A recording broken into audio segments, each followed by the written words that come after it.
Hello, everyone. This is Adam Meister, the Bitcoin Meister, the Disrupt Meister. Welcome to This Week in Bitcoin. Today is, it's January 1st. 2021. It's so futuristic. Strong hand. Long term thinking. Bitcoin is the next Bitcoin. Unconfiscatable. This game is not rigged. Conviction. I'm offended by selling 5-digit realm. Do you remember just like a few months ago, people were saying, will we ever return to 10,000, below 10,000? Well, is anyone saying that now? Okay, we've got some great guests here that are going to talk about the year that was and the year that will be. Brian Jacoto is here. We got Al's Lacrosse, and we got Phil Geiger in the house to celebrate. I'm sure everyone is feeling great after partying like rock stars last night, hopefully. And so we'll start with the big partier of them all down in the state of Texas. It's Phil. Welcome to the show, Phil. And I want to say you tweeted out something this morning, and I want to get this off our chest here so people don't panic, people don't think something's wrong with Michael Saylor. I will sum it up. Nick Carter summed it up very nicely. This is a story from the New Republic. Embedded no-coiner journalist is mad about de minimis settlement Saylor entered into with the SEC based on violations that occurred in 1989. Saved you a click. The accused fraudster behind the Bitcoin boom. MicroStrategy CEO Michael Saylor has invested billions in Bitcoin. Can we trust him? Or the cryptocurrency skyrocketing value? Oh man, is this what we're in for in 2021? Fake news about Michael Saylor and something that happened in 1989? Phil, take it away. Well, thanks for having me back on, Adam. And, I think we're going to continue to see a bunch of news like this from salty no-coiners as the price of Bitcoin skyrockets to the moon this year. So really, the article is certainly not worth reading. He makes some general statements about Bitcoin, wasting energy, boiling oceans, murdering babies. And then he talks about a mistake that Michael Saylor made 32 years ago. So I don't know about you guys. I've also made a few mistakes in my life. I'm mostly perfect, but not 100% perfect. And a civil case from 1989 is pretty weak. That's weak sauce. So this guy, what I really think he's doing is he's working for a company that is kind of on its way out. This model of blogging or journalism, people are waking up and kind of thinking that, or realizing really that it's not super valuable. If you click on the link, there's a paywall that pops up. So he's really just farming for clicks. And you can just tell by his responses on social media that either he just has no idea about Bitcoin or he's going with the sort of Francis Coppola, Amy Castor troll just to farm engagement for his really weak article. It's interesting you bring up those quote unquote ladies there. And it's going to be a thing in 2021. Bitcoin is on fire. Why not try to build your reputation on being like the anti-Bitcoiner? And because surely there's some bitter people out there that are disappointed that they didn't, they locked themselves up in their basements for a whole year and they didn't get into Bitcoin. Before we move on to happier news, do any of the other two panel members, do you have anything to say about the? You probably didn't read this horrific article that was basically clickbait fake news, but about fake news of 2021, possibly just going after Bitcoin. I have a couple of thoughts on this article in particular, one of which is with Saylor in particular. If you're going to make arguments like that, let's hold the standard equal for everybody. So anyone involved in finance or government who ever had any sort of ethical issues going back to 89? Yeah. Therefore, they're invalidated. So that includes everyone, I would believe. Find too many people at the Fed or Treasury, whether it's the Mooch or Mnuchin or who else? Jamie Dimon, anybody with Wells Fargo. If they all have perfectly clean records going back to 1989, I will accept that the US dollar is the pure alternative to Bitcoin. Besides that, I think we don't need to give too much credence to that argument. And the New Republic itself, there's a whole movie about how they were fake news. If you've ever seen Shattered Glass, they were really a pioneer in the field. So, if we're going to do this guilt by association stuff, we can start with them. Wow. Very good point. Pound that like button. I didn't even know you'd read the article. It was like last minute. I saw Phil tweet about it. Like, we got to bring this up here. Brian, any thoughts on fake news? Yeah, I would just echo them on that. I mean, look at Wells Fargo and JP Morgan Chase and the big banks that have the sweetheart deal with the Federal Reserve, who issues them dollars first before anybody else. And yet they pay out billions and billions of dollars of fines every year for illicit activity or being related to illicit activity. And no one even bats an eyelash at it. And they deal exclusively in dollars. So if you want to talk about fines being a proxy for whether the underlying currency is useful, I think we should start with Wells Fargo and JP Morgan Chase and all of them. I mean, it's kind of amazing to me how simplistic the fake news media can be sometimes. They're like, and people fall for it. Like, rich man bought lots of Bitcoin, did something bad in 1989. Thus, Bitcoin is horrible. These connections, they're so far-fetched, but people buy into it. And sadly, it'll probably keep some people as no-coiners. Like, I don't want it sounds corrupt. If someone did something bad in 1989 and now they're buying a lot of Bitcoin, I better avoid this Bitcoin. By the way, how many people watching this show were born before 1989? Probably not that many.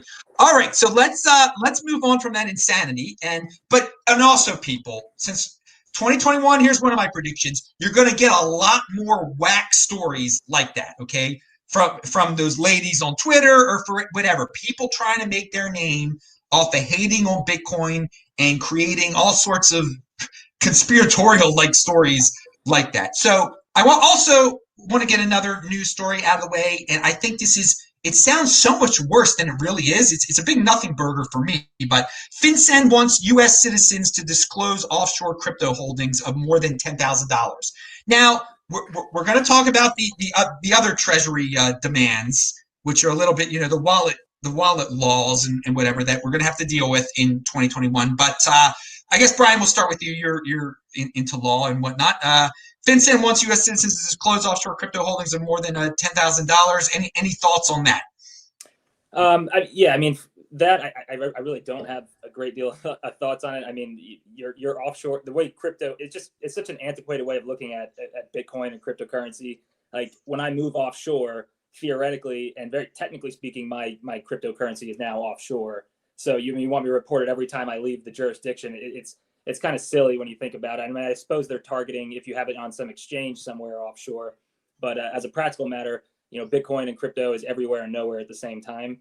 And with this, and then the other FinCEN rule that they came down with regarding KYCing wallets off of the exchange, it's just a very antiquated way of looking at trying to trigger compliance and KYC rules from past. And I don't agree with either of these. And I'm hoping the notice and comment period that got quite a bit of buzz over the last few days, last few weeks, actually it triggers FinCEN to stand down on this, because I just think they're bad regulations. They're overly broad and they're under effective in what they're trying to achieve. So, I mean, on both ends of the scale, they just don't make a whole lot of sense. So I'm hoping they pump the brakes pretty soon. All right, we will talk in depth about the FinCEN wallet rules very soon. For me, this article, it shows how the regulators might be, I don't know if they know what they're even talking about. Like, if you happen to be dealing with a foreign exchange, you're dumping your Bitcoin or whatever, some other thing, let's say you're doing a smart thing. You're getting rid of your Ripple on some exchange in Asia, and you've been keeping the Ripple there. And but you, for some reason, you haven't dumped it yet. And this rule comes into effect or whatever. Well, you just, why even keep your coins on a foreign exchange? It's so easy to avoid doing something like that. Phil or Alza Cross, any thoughts on this weird rule? Yeah, I have a few thoughts on it. Can you hear me? Yes, please. All right, good. So first of all, the the regulations or the attempted regulations just demonstrate a really clear lack of understanding of how Bitcoin is secured. So Bitcoin live in addresses, UTXOs, right? Little pieces of data that are stored in addresses tracked by the blockchain, which is the database of, all of the transactions in Bitcoin's history. Now, this database, it lives on computers, hundreds of thousands of computers all around the world. Now, you can move Bitcoin if you control keys to the addresses, but saying that you're securing funds offshore doesn't really make much sense if you're holding your keys, because your Bitcoin is both onshore and offshore at the same time. You can go to different locations with keys, but is that moving the Bitcoin? No, it's just moving the keys that control the Bitcoin, which already lives everywhere and nowhere. The other thing that it just ignores is this idea of multi-signature, where you can have a single address, once again tracked by the blockchain, stored on computers all over the world, that is controlled by multiple keys. Now, you can distribute multiple keys through different locations, and now both your Bitcoin lives everywhere and nowhere, and also the keys kind of live everywhere and nowhere. So it just doesn't really apply in the Bitcoin framework. Now, I think they're probably trying to your point, crack down on exchanges. That's a different story, and that's kind of why it's really important, in my opinion, to be taking control of your private keys.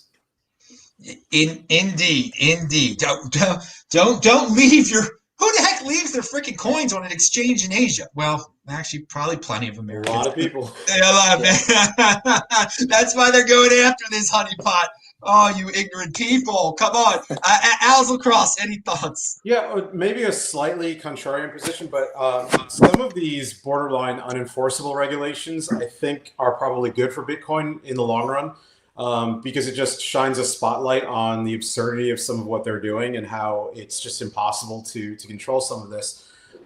You hear stories in Bitcoin. I want to say it's maybe Safedine who talks about how in the early days of the automobile in England, they had a rule that when you're driving through town, you were limited to like 3 miles an hour. And there had to be a guy walking in front of your car with a caution flag. And I'm guessing that didn't end because a council of sages got together and decided they weren't going to do that, but because they just couldn't enforce it, because people were just going to drive through town. And what are you going to do about it? So I think you're going to see some stuff like this as Bitcoin goes on, where it's like, this sounds good to people who don't know what they're talking about, but reality is people can just ignore it. And sooner or later, it just won't matter. The car reference story, I believe that's Andreas Antonopoulos likes to tell that one. I miscredited that. I'm sorry. Maybe Safedine does too, but Andreas is wrong part of the Mediterranean. All right, pound that like button, everybody. Best freaking guest in the space here, baby. We're here every Friday. All right, let's talk about. Hey, and by the way, if you're watching this tape, play it at 2x. You'll get to the predictions and the 2020 highlights if you don't want to hear the recent news. But hey, it's all interesting to me, baby. So let's move back to Brian to talk about another Brian, Coinbase. This was a weird one that someone sued Coinbase over Ripple. I linked it. You read the article, right, Brian? Yeah, I read the article and I read the complaint too. It's pretty short, but I think it was one of the attorneys over at Anderson Kill, Stephen Pally. He's pretty active on Twitter. I mean, he made it like a very good point. The lawsuit, number one, is based on quote unquote information and belief is what's in the complaint. So they're making all these accusations, and what that effectively means is, we haven't proved this yet. We don't have necessarily proof of this yet, but we're hoping to find it when we sue you. And go ahead. And real quick, go over the accusation again with the crowd so people know. The accusation is that Coinbase sold XRP. XRP is a security according to the SEC now, and Coinbase knew or should have known that it was a security, and therefore they sued under a California business regulation, and they're saying basically it's unfair business practices for Coinbase to get a commission for selling that XRP, which is a security, when it was an unregistered security. And that they had unfair competition and unfair advantage over other exchanges and things like that. So they're also attempting to do it as a class action, which is what lawyers do to sort of make money on these lawsuits, because you get 1,000 people or 100,000 people involved instead of one. The problem they're going to run into, though, is I read the Coinbase terms and conditions when you sign up, and it specifically includes a class action waiver and an arbitration provision. So, it's going to be tough to get a class action and, certified and make this a viable lawsuit. So I don't know, maybe they're reaching, I don't really know what they're trying to do, but it doesn't seem like a great lawsuit to me, at least at this point. Well, I don't like lawsuits at all. This one seems really frivolous to me. I know a lot of people don't like Coinbase. A lot of people don't like Ripple. But just because, they sold something that said it was a coin. They should have known it was a security. It hasn't lost its security case yet. It probably is going to be deemed a security. We can talk about that. I don't know. I think this is just some lawyers looking for some money or fame. I have no idea, but I'm glad you looked into that for us, and you don't think you don't think they'll win. Okay. All right. I don't know if you two guys aren't lawyers. I don't know if you have anything to say about that one, or if you even knew about that one at all. Phil? Well, yeah, my two sats are that all of these exchanges that are listing tons of different altcoins are just going to continue to run into these legal issues as the SEC and all these other organizations catch up to the fact that essentially all of them are securities. Ripple was a pretty influential altcoin. And I've been saying the past couple weeks that it inspired. So, Brad Garlinghouse and the Jed McCaleb launched Ripple, very similar to the way that, Vitalik Buterin and Joe Lubin launched Ethereum. It was pretty much copying the Ripple playbook. So at some point in time, I think most of these altcoins are going to run into legal issues unless they are, quote unquote, sufficiently decentralized. And most of these altcoins, as we've seen, are centralizing over time. So, is there an SEC hit list in 2021 on altcoins? There have been rumors about this. Do you think some others are going to be taken to court also, Phil? Certainly, I have no idea which ones, but they're picking off the easy ones first. At least that's what it looks like to me. Ripple was a pretty obvious easy one to target first, but yeah, I think all of them are going to be investigated at some point. Let's expand upon this. Just getting away from this, I think what's a frivolous lawsuit here. Let's jump into SEC versus XRP or Ripple or whatever you want to call it. Alex Lacrosse, do you have any thoughts on that? Will Ripple still be around at the end of the year? Yeah. Will it be in the top 10 still? It'll be around, but it is amazing to me that there are people who are still buying Ripple. I'll get my little alerts on my phone like, XRP is up 10%. I don't know who the market is for this. God bless them. Good luck to them. But I think 2021 is going to be a year of decoupling the narrative of Bitcoin from a lot of these altcoins. I'm hoping we will look back on this in a few years and look at it as absurdly that we were so interested or following this stuff as, the idea of gold bugs following penny stocks. It's not the same thing. I think in the public mind, they're going to start understanding soon why Bitcoin is not the same thing as some of these other things, whether they are running some form of semi-legitimate blockchain or if it's just kind of cargo culting the whole thing. But these things are not Bitcoin, and they should not be hopping onto Bitcoin's narrative. And I think reality is going to number go up, and some other factors are going to make that very, very clear going forward in 2021. Do you see other altcoins being taken down with lawsuits? I'm sure if it goes well with XRP, they're going to keep going. The government is not known for saying like, oh, hey, we've gone far enough. Once they get started with something, they tend to keep rolling. So I'm sure there will be others. I love it. They are a shield for Bitcoin in a way because they can't sue the Bitcoin, sue these, and people are learning what centralized really is. If you've got an office, baby, you can be sued, and so we'll see who's next. Brian, we'll now expand it to the broader Ripple show here, or what's going on with Ripple. What is your take on the SEC suing Ripple, and are other altcoins going to be facing the Reaper soon? Right. So I'm not a securities lawyer, so I don't have any specific on the likelihood of any specific insight on the likelihood of it being a security. Although I think from what I've read and what we've all read, it looks like a security quite a bit. But that's just sort of more from a layman's perspective.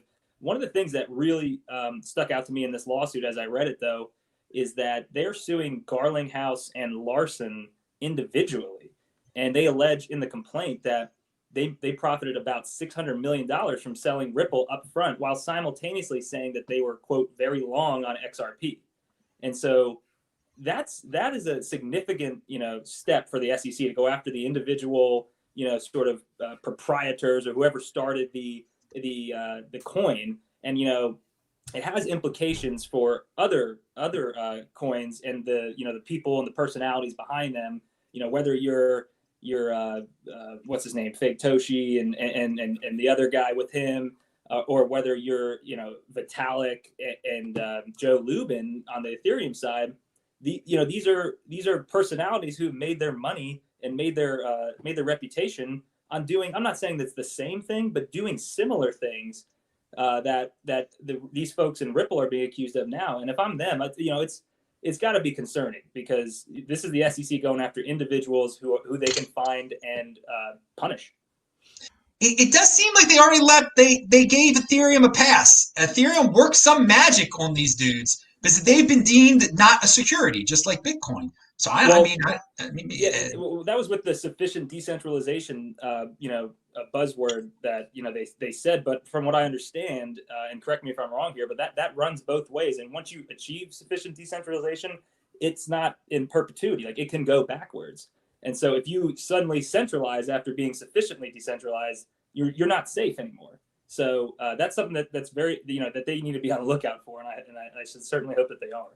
Whoa, dude, that you just blew my mind on that one. Going backwards, becoming centralized, because and Ethereum is changing things up. Someone over there has a power to command it to go from a proof of work to proof of stake. That's some centralization. Anyway, I want to vomit when I hear about the government trying to get into all this stuff. Anyway, I don't like Ripple or whatever. I know what it is. It's not even a freaking cryptocurrency, but I think I don't like that the government messes with it. And but at this point, if you have a brain, who are these people that are buying it still? I mean, the other shoe has not dropped yet. I think it's in for some bad dumpages. So why gamble? Bitcoin is the next Bitcoin, people. Pound that like button. Okay, before we leave the altcoin realm behind, do any of you, Phil or Al, have anything else to say about Ripple or all these shenanigans with the government interfering? Just I think that you can probably get a lot of percentage of Theranos right now for a good deal too, if that's what you need to do. So go ahead. I heard Enron stock is really cheap these days. I think instead of focusing all our time and energy on all these altcoins, and there's infinite altcoins, if you really want exposure to a different asset, convert your Bitcoin to Satoshis. Bam! Pound that like button. You'll have to explain it to Francis Coppola, but yeah, we're not going to talk about the dividing the pizza thing. We're not giving her that attention. That's she's trying to get attention. So obvious. All right. So we're going to move to the FinCEN noise, the FinCEN noise that we're familiar with. And here, this is from Jerry Brito. I am happy to report that somebody mute themselves. I'm echoing on somebody's there. Echoing on someone's. I'm happy to report that a bipartisan group of members of Congress just sent a letter to Secretary Mnuchin calling out the Treasury's rushed crypto rulemaking and urging him to extend the comment period to 60 days. Okay, and also Brian Armstrong has written a letter. Obviously, Coinbase does not like this this regulation on wallets because it's a lot more work for them. I think it's ridiculous. I don't really get why Mnuchin is doing this when he's not going to have a job soon, and there's going to be a new administration. So Brian, you mentioned the commenting period and everything. What is the latest on this, and what people can do, and your latest take on the possible regulation of wallets? Third parties having to report where the wallet's going. It's so ridiculous. Take it away, Brian. Yeah.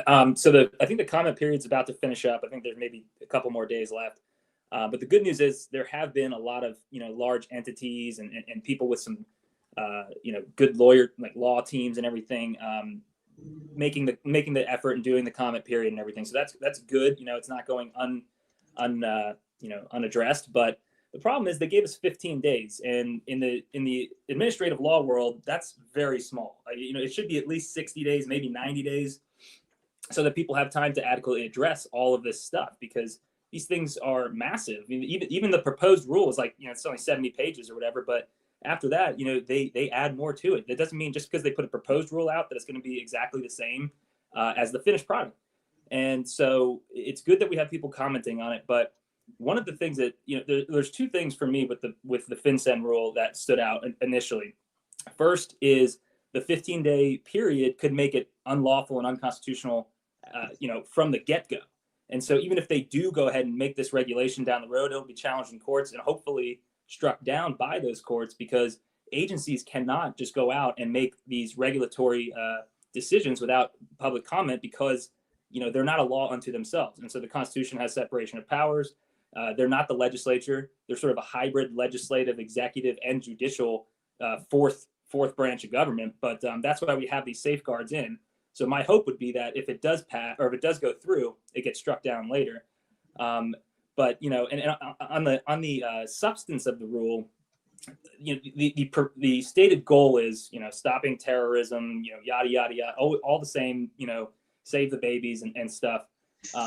But the actual effect is got to be close to nothing, because basically when you're already KYC'd in the U.S. on these exchanges anyway. When you take your coins off, you put them in a private storage or you send them to somebody, that step has been KYC'd. So now they're saying, oh, you've also got to KYC the private wallet and tell us where that wallet is and who owns it. So then you do that. Let's just say that we do that. Then it's one more step to another private wallet that doesn't have to be KYC'd. There's no actual, the net effect is nothing if you get another private wallet. It doesn't help you to KYC people one more time when you've already KYC'd them. So I don't see the purpose of it. And what I worry about is that people are going to get, and I've already heard people talk about, well, if I just do $3,000 a day, no big deal. I can get my Bitcoin off. But they specifically build into the rule something called an anti-structuring provision, where if you do that, if you do $3,000 a day every day for a month to get your Bitcoin off and not have to report, that violates the regulation. And then Coinbase and the other exchanges are obligated to report the activity, and you can find yourself in violation of law and have fines, et cetera, for doing that. And so what it's going to end up doing is not accomplish its purpose, because it's stupid and it's just one extra step, and then ensnare otherwise law-abiding people into criminal behavior. Whoo, baby! You summed it up real nice there. I'm going to say I have faith in future lawsuits that will strike this down, because this is unconstitutional. That we're only given this short period of time to comment on it. What the heck is going on in this dark country? Phil or Al, any thoughts? I think Brian said it really well. The law, again, just makes no sense, and it just demonstrates a clear lack of understanding of how Bitcoin works and how people are using it today. I think one of the best responses I've heard to the proposed regulations is actually from Ben Davenport from BitGo. He went through and broke down the regulation very clearly and explained in great detail how it just doesn't make sense. But it's also interesting, from the perspective of like Unchained Capital, which is my employer, like how would that work for us, since we at no point in time are transferring money on behalf of clients. We have one key that we can use to sign a part of a transaction, but it's always up to our clients to actually sign transactions with their keys and then broadcast it to the network. So we've been following the regulation very closely, and we feel that it doesn't really make sense for most Bitcoin users, and it kind of misses the point. And of course, just like what Brian said, it's going to entrap honest people, and criminals are going to be criminals. So it's another example where they're just missing the mark due to, I think, a lack of understanding of how Bitcoin works. Now, 2021 is going to be filled with some fake news. I know that. But are we going to be filled with a lot of regulation talk too? Is this just the tip of the iceberg, or is there going to be more insane proposed regulations out there, Phil, do you think? Well, Bitcoin can't be banned, but governments and regulators are certainly going to do their best to attempt to ban it, I think, or try to, regulate it out of use. But the problem is that most Bitcoin today that exist, so out of the 18 and a half or 19 million Bitcoin that are out there, already about 70% of the Bitcoin that hasn't been lost is held by private keys. So they can regulate newcomers, but most of the Bitcoin network is already beyond, their ability to regulate in that way. All right, Al Lacrosse on the wallet regulations. Is this the year of government interference coming up? What's your take? Oh, you're muted. Unmute. Sorry about that. Yeah, they'll always try, but the summary on my thoughts on that is pointless regulations in this sort of technological environment is just fertile ground for, the United States has a long history of nonviolent civil disobedience. And I would never recommend anyone do that, but there is that reality. Pointless rules that technologically have a lot of workarounds. And you can always go to another jurisdiction. People, the productive people can leave the United States and go to a place where they don't have to worry about all of this. But there are plenty of workarounds right now. I mean, just don't deal with the third parties holding your Bitcoin and whatnot, and you'll be. They can't. If you control your own private key, they cannot stop you, baby. Unconfiscatable, unfreaking censorable. All right, let's move to the fun part, really fun part of the show here, and talk about the year that was, and then we'll talk about predictions also. I'm making sure there were no other stories that were left off. All right, we'll start with Phil on this. Someone's going to mute themselves because again I'm getting that echo. It might be coming from you, Al, I think. All right, but Phil, what's your take on what was the biggest story of 2020 for you, or some themes you want to talk about?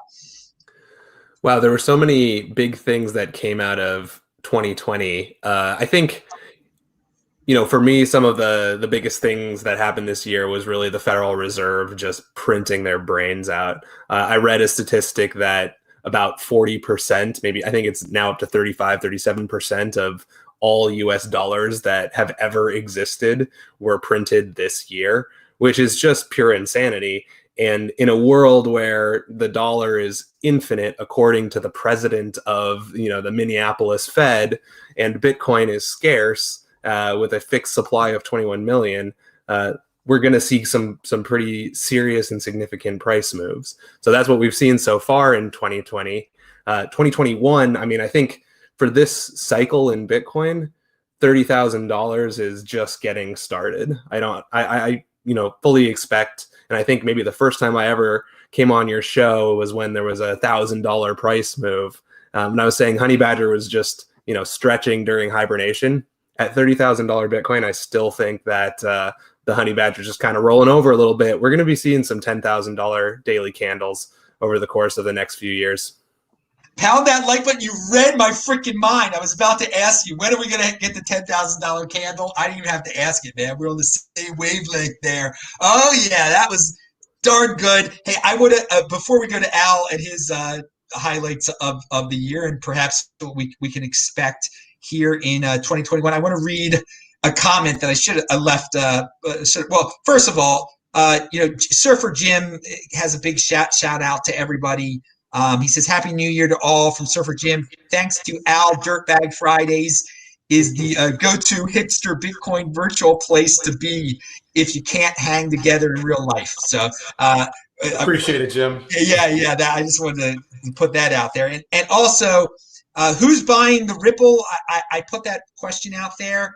And SPG says, people buying XRP is Real Vision crypto subscribers.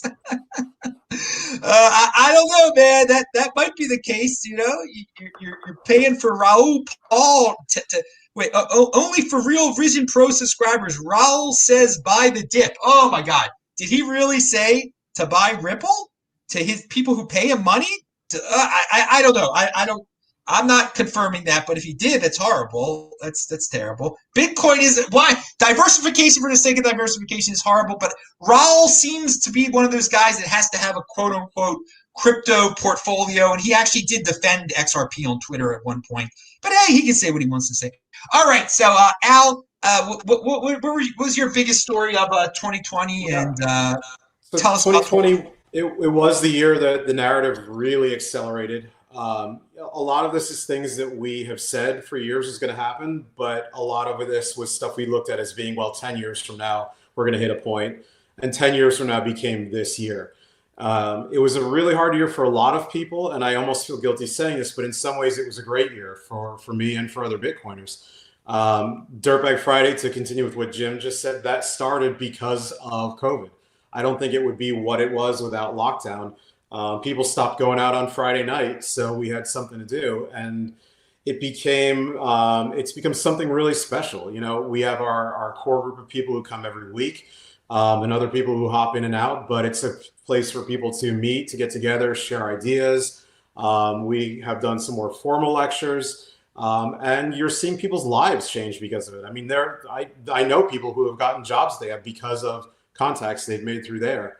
So it's a really fantastic thing to see that grow, and really, you know, it's going to have a big impact on this space, I think, as time goes forward. And I'm not saying that to brag, you know, it's everybody else that really makes it what it is. But there are a lot of people who are going to have a big impact on the world who met because of Dirtbag Friday.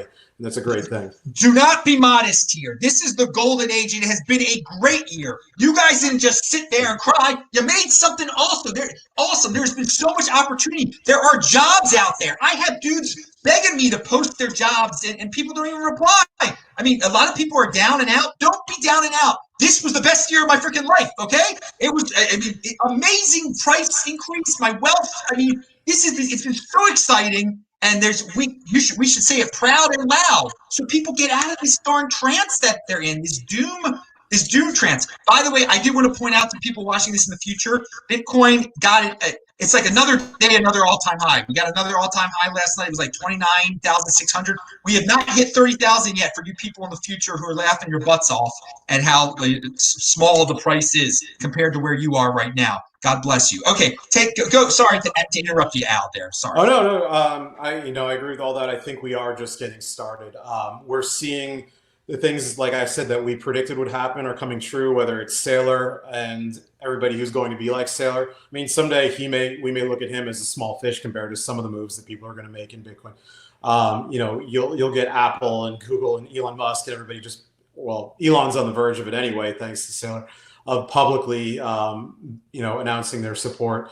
But yeah, 30,000 is just the beginning. I mean, this is, you know, we've debated for a long time whether we're crazy or whether this is really happening, and it's really happening. We are at the very, very early stages. It's really happening. That sums it up so much. Like, I have to like think of that all the time. This is really happening. Everything that we've been freaking talking about, me saying strong hand 2020, it's really freaking happening. I was right. It's so awesome, dude. And I want to thank Daniel Sternthal. Thanks for all your content. I've been listening for years. Strong hand. Well, I hope you're doing darn well if you've been listening and paying attention. I've been predicting it for a while. Man, we were talking about $600 Bitcoin and how happy we were that it just got to 700 on Halloween of 2016, and now we're talking about 30. This is unbelievable. Here's a coconut. Eat healthy. All right, let's go to Brian and your big stories of 2020. Yeah, actually, it's my brother and I were talking about this the other day, and I was originally saying, you know, I mean, obviously you had the halving and everything, the technicals playing out just as they should. TikTok, next block, amazing stuff. I mean, that is really amazing stuff. But the that's all happened before, and you know, I said, you know, Saylor's institutional buy of that, you know, is of his 500 million in cash on hand. They put like 425 in. That was what I had argued was maybe the most significant moment of 2020, because it basically was all Bitcoin, and it showed other publicly traded companies that they could do this too. You know, you have someone to point to and say, look, it's been done. But then my brother and I were talking, and he mentioned the 625 convertible note, 625 million convertible debt sale And that was I think now that is truly the most significant event of 2020. That showed that 2020 was the year the speculative attack on the dollar happened and began. And Saylor and MicroStrategy, and at this point, there's so few companies that can pull that off because you've got board directors, you've got shareholders to answer to, and everything. But Saylor's been in this company for 30 years or so, so he has the sway and the ability and the buy-in to be able to do it.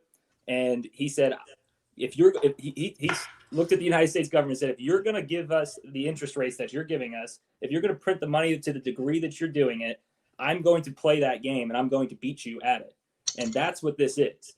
And that was the big event of 2020 for me. Yeah, I agree. Pound that like button. You hit the nail on the head. For me, it started in August. I went crazy when I heard that the MicroStrategy was doing this. But what you just said about the convertible, the debt, the notes, and all that's huge. Also, speculative attack on the dollar. He's a smart freaking dude. And to go back what Al said, yes, if Elon Musk actually got, and Andy Hoffman pointed this out too, if Elon Musk actually, if he buys Bitcoin, if he says, I just bought a bunch of Bitcoin, then yeah, we won't need Michael Saylor anymore. It'll be a thing of the past. I mean, everyone, that'll be just a whole new level. But Michael Saylor has, huge a player, huge.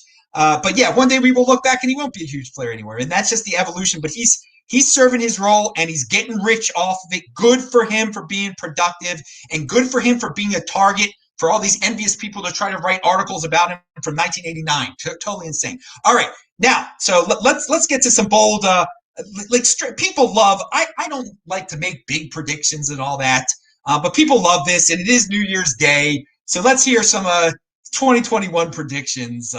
Phil. Well, I had a good New Year's Eve, had some scotch, 14-year aged scotch. And so I'm feeling a little generous today, and I'm going to say that Vijay Boyapati's prediction of $325,000 Bitcoin, it's too bearish for me. Oh, pound that like button, man. That is insane. I'll make a quick prediction just to calm everyone down. We'll get a big. There will be a big number. But remember, and it probably will happen in October of this year. We'll get our all-time high. The last all-time high of the year will be in October. But I still think 2022. I don't want to get people down. It will somewhat resemble 2018. But right now, the price that we're at, we're not even at 30,000. As low, the low dip of 2022 will definitely be higher than where we are right now. So yeah, we're gonna crash about 80% to $65,000-$70,000 Bitcoin, and there's gonna be articles written and people going on mainstream media talking about the death of Bitcoin. But everyone watching this show that's been holding now for a few years, we're going to be so far in the green that maybe at that point we start thinking about if we want to buy these mainstream media news outlets. Then we can just kind of control the narrative a little bit better. How about Euro Pacific Capital? Can we buy them? Speaking of guys you like to highlight. Let's buy Euro Pacific Capital. That's the goal of 2021. Yeah, I will say. That number that you mentioned too crashed down to 60,000. I wouldn't be surprised if that's where it crashes down. If we get to the 6-digit realm, and but then in 2022 there's a massive crash down to 60,000. And again, reminder to the future people watching this, we're not even at 30 yet. So it'll be a devastating crash down to 60K. But for some people, I mean, plenty of people will be saying that is the end of Bitcoin. It is so horrible. It was over 100,000 and now it's only 60,000. Oh, what pathetic Bitcoin! Oh God, come on, put it in perspective, people. We're getting you ready for the future. Strong hand, people. Strong hand. All right, Al's Lacrosse predictions. Yeah, I think we're going to get deep into the six figures. I also think we may see not the end of cycles, but I think the pattern of cycles that we become used to, we may find that altering. A lot of what's going to drive this cycle is not your cousin who heard about Bitcoin, bought some, and then when it dropped $100, sold it all the next day, the Davey Day Trader move. It's going to be the Michael Saylors who are buying massive amounts, and they understand that they're in this for the long run. So this cycle may get very interesting. You may see that double pump. The crash, the drawdown may not be what it was in previous cycles at all, because they're going to understand the use case for Bitcoin. And like I was saying earlier, with what's happened under COVID and the economy, the world has made that use case for us. It's no longer a hypothetical.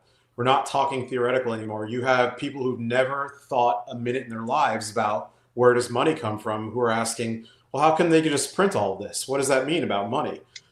They're doing our narrative work for us. So this could be a very different cycle than what we've seen in the past. Hey man, I would love to be wrong about 2022. I would love this. I would love it to be the end of these traditional cycles where we got to have a big hyper year and then a big the manic depressive cycle or whatever you want to call it. I would love it. Anders, who was on the show I think last week, said the same. He said he doesn't think there's going to be a bear market ever again. I'm just trying to keep everybody calm here, just to be ready, for worst case situations. But enjoy this freaking year, dude, because this is 2017 all over again, baby. All right, and maybe 2017 to the 10th power. Let's do that. Brian, any big predictions? It sort of ties into my point about Saylor doing the convertible note. I think that 2021 is one of the big things about the convertible note debt sale is that fixed income, the $100 trillion money pool from fixed income can purchase that debt. So they can get a Bitcoin proxy through purchasing that debt. And when other companies start doing that, the fixed income world, that $100 trillion pool of money, is going to say, oh, I want those Bitcoin proxies, because they are a big ship and they are difficult to turn. So it takes years to get the fixed income folks to be able, you pitch it to your people, and you can get Bitcoin maybe 3 or 4 years later. But this gives people, 2021 will be the year where fixed income buys the Bitcoin proxies, and these companies buy the Bitcoin directly, just in the same way Saylor does. So my prediction for 2021 is fixed income comes in a big way, indirectly for now. But nevertheless, they will buttress the price of Bitcoin significantly, because they'll be buying the Bitcoin proxies that are in the form of what Elon Musk and maybe Tim Cook do down the road by buying the Bitcoin directly and then offering that stuff to their fixed income friends over there. The financialization, the complication. Aren't you guys glad you got into Bitcoin before all this stuff happened? We just bought it and hold it, and baby. All right. Can I just say one thing? Yes, please. Yeah. So just to summarize, I think what these two guys are saying is, if you're selling your Bitcoin right now, you're selling your Bitcoin to multi-billionaires or these massive institutional funds with far more resources than you. Let's make those funds work for our Satoshis. Let's front run them. Don't sell at 30K. Yeah, if you made it here now, congratulations. Don't bug out yet. I mean, it's about to get real fun.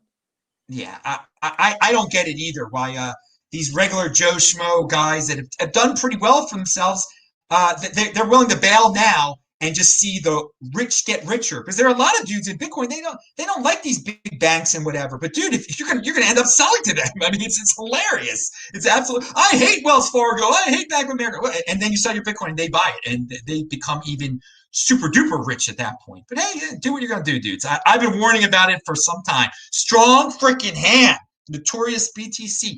All right, so we're getting toward the end of the show, but there was one other news story that was out there this week that we have some time for, and I much respect to Russell Okung. He's been saying for a while for the NFL, pay me in Bitcoin, and some stories came out, and the mainstream media really picked up on this. And instead of writing about all-time highs and how like individuals out there you should get into Bitcoin now, they're like NFL player getting paid in Bitcoin. And he kind of is, but he really isn't. He's using some Lightning service. And for me, the bigger story was, more than a year ago when he wants to be paid in Bitcoin. And the bigger story for me is that this dude wants to be on ESPN to talk about Bitcoin. He's not really being paid in Bitcoin. He's being paid, and then he's turning it into Bitcoin. And I hope he's been doing that all along. So, Brian, do you have any thoughts? I mean, you brought up the Russell thing to me on Twitter. Any thoughts on the story? Yeah. Part of my practice is an employment lawyer, so this sort of piqued my interest a little bit when I heard about it. But yeah, so back in 2019, October 2019, I wrote an article for Bitcoin Magazine about the difficulties in being paid in Bitcoin directly. through the Bitcoin Rails payment system. There's a lot of hurdles that you have to overcome. There's taxable events. There's trouble for the employer and the employee. It's a very difficult move, and in many cases it may be violating state law because certain states like Pennsylvania, for example, requires that their employees, if you're an employee, you have to be paid in U.S. dollars. No ifs, ands, or buts about it. So I was concerned about how companies might be able to do this, but what Jack Mallers did over there with this LN Strike app is really interesting. I mean, I was always aware that you could, pay people in dollars and have it immediately converted into Bitcoin for like a 1 or 2% fee or whatever. That's long been a possibility. But with the LN Zap, I think it's really it's almost instantaneous, and the fees are even lower than this sort of 1 or 2% fee.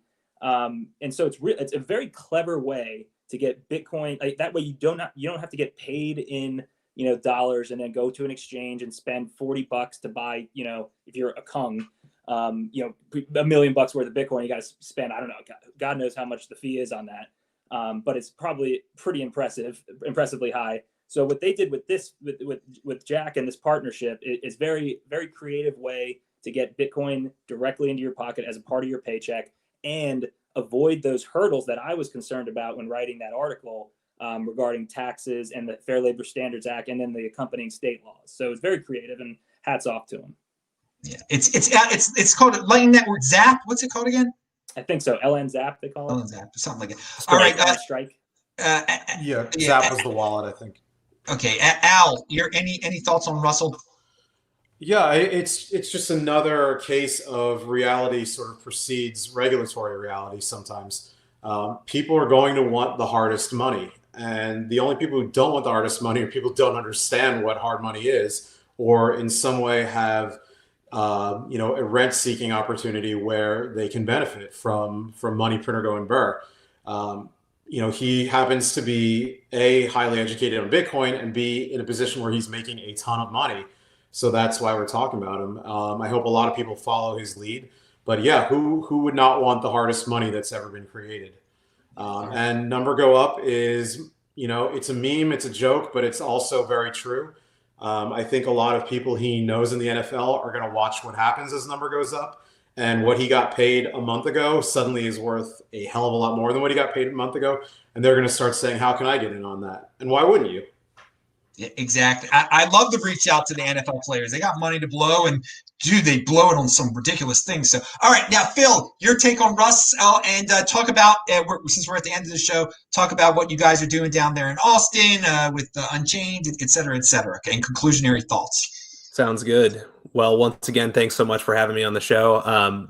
My 2 cents on Russell Okung is I don't like to differentiate whether he's literally being transferred Bitcoin or he's receiving US dollars and immediately converting it to Bitcoin. I view those as essentially the same thing. He's being paid in Bitcoin, or what he's ultimately receiving is Bitcoin. And so therefore I think, maybe there's a hop along the way, but that's just the transitional period that we're all finding ourselves in as Bitcoin, ascends to global monetary status. So yeah, you have to make some hops somewhere, but in my view, he's being paid in Bitcoin. Half of his salary is going to Bitcoin. And I made kind of a snarky comment underneath it. I think Sports Center tweeted about Okung being paid in Bitcoin, and I said, next year's update is Russell Okung is purchasing the NFL with his 1 year of Bitcoin savings.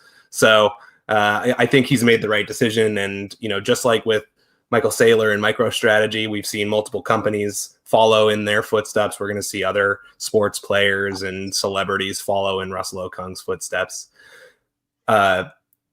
Pivoting a little bit, at Unchained Capital, we were working on some big things in 2021. We had a really stellar 2020. So we're helping individuals and businesses secure their own private keys for personal use, for retirement use cases, and for your business use cases. And we're doing this all through native multi-signature where clients hold keys. So we have a concierge program where if you have been sitting on the fence waiting to learn about multi-sig, our concierge team will take you from beginner to expert. I say that if you've used hardware wallets before in the past for single signature, you'll be able to understand multi-signature. There's just a few key things that you need to learn. And then once you secure your funds in multi-signature, it's unlikely that you'll ever want to secure your funds in single signature again. So it's kind of a one direction movement, I think, in my experience. But yeah, you can find us on our website, unchained-capital.com, and you can find me on Twitter at Phil_Geiger, or you can email me at phil@unchained-capital.com.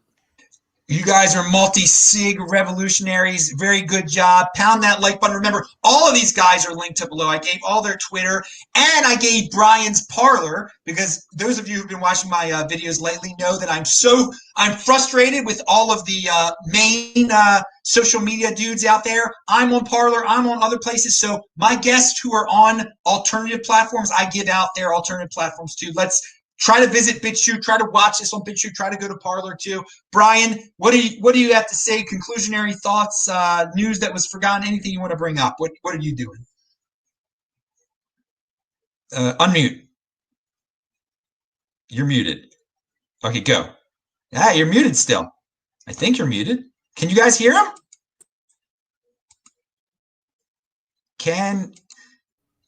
We lost Brian. You lost Brian. All right. Wait. He's there though. Unmute yourself, Brian. Come on, baby. All right, we'll go to Al's conclusionary thoughts, then we'll get back to Brian. Sure. Yeah, just very bullish. Not just on Bitcoin, but Bitcoiners themselves. I continue to be impressed all the time by people in this space. It's a privilege to hang around them. Some of the smartest people I know, not just in terms of raw brain power, but they take a holistic view of all the different components that go into this and into the world, and you really get fantastic perspectives from people. I am recently moved to a more Bitcoin and freedom-friendly state, so I'll be attending a lot of Bitcoin meetups going forward. It's going to be great. I think Awesome Bit Devs in January is going to have some special guests. I know personally of 3 or 4 people who are flying from out of state who you'd be familiar with. But it's going to be a great time. If anyone's interested in Dirtbag Friday, my DMs are open on Twitter. Got the best meetup in the space. Great Telegram. It is never not fun on our Telegram group, and informative. And I'm just bullish on Bitcoiners. There are people who I think will be with me for the rest of my life, and that's an amazing thing. All right, this is 2021 is on fire already, baby. All right, Brian, you got 2 minutes. Wrap it all up. Am I back on? Yes, you are, baby. Okay, thank God. So on my end, my firm will be, at my behest, we'll be launching a Bitcoin-focused practice group, and we want to basically cater to Bitcoin companies. We have a very large firm, 250 attorneys spread out across the country.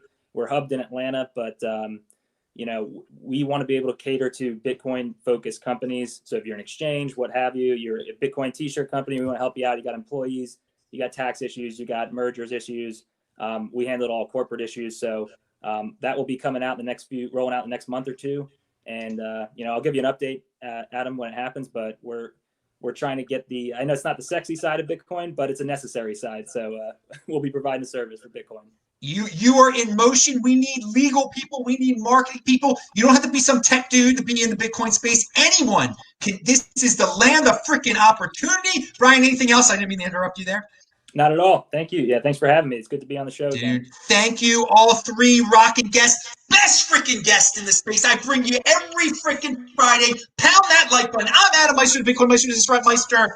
And Shabbat Shalom, everybody. Happy New Year. 2020 was awesome. 2021 is going to even be better. It is a privilege to be alive here. We are Bitcoin privileged, baby. Live life. Go outside. Be healthy. Thank you, everybody. Pound that like button. See ya. Shabbat Shalom. All right. Thank you.